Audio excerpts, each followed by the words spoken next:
Well, you guys, this is sort of an addition to that last video I just put out. Now, I know I put out a video earlier this morning about my little autumnal garden, but I was strolling through the garden this morning and I have to make an announcement.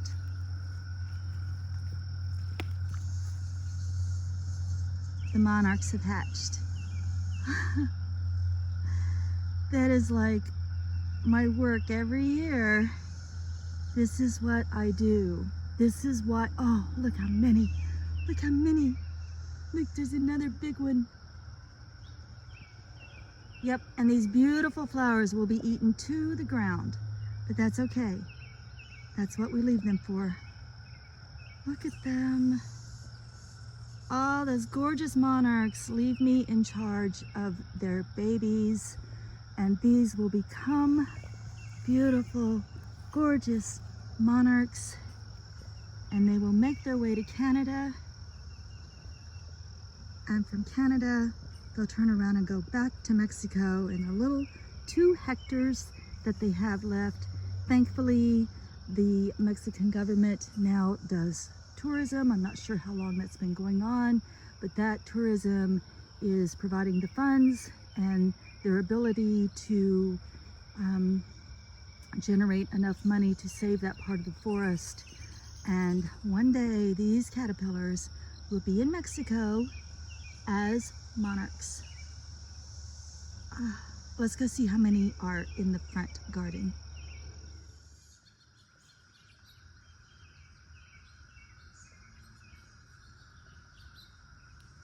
Well, I'm not seeing any yet in the front garden, so that just must be an early batch.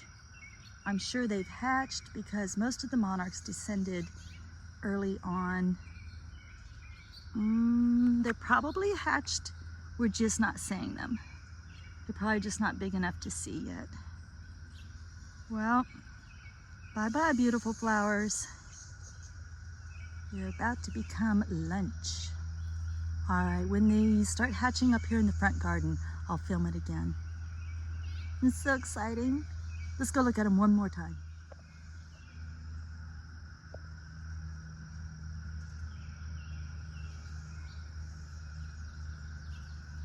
Yeah, even up here in the wild swamp weed up here in the very front, I'm not seeing them yet. Those are not monarchs that you're looking at. Monarch butterflies.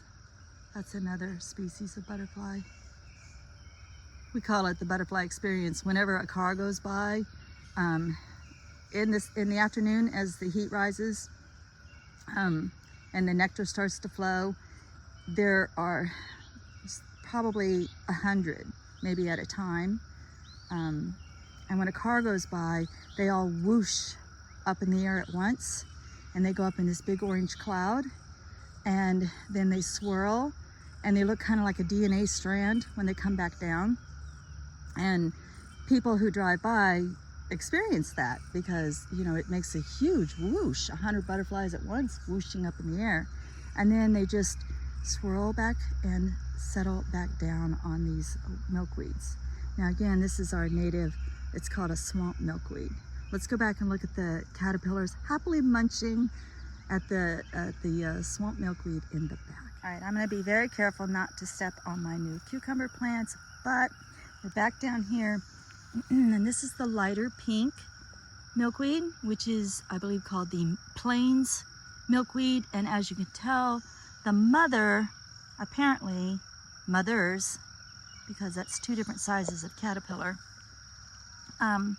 they actually preferred the plains milkweed to all the other milkweed.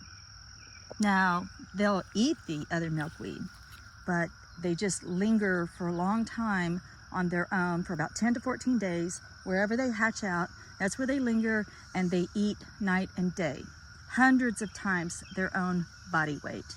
And then when they're finally finished eating, consuming, oh, I'm so happy to see you. Hello. Oh, I work so hard for these guys. Oh, I'm so happy to see them. They'll form a chrysalis. And then, you know, a chrysalis is different than a cocoon. Some moths form cocoons, and that's when they like wrap around like silk and leaves and things around them, where the monarchs, the butterflies, the monarchs specifically, they just form a chrysalis with their own body. So their own body will become hard and chrysalis-like, and then they'll emerge as monarchs.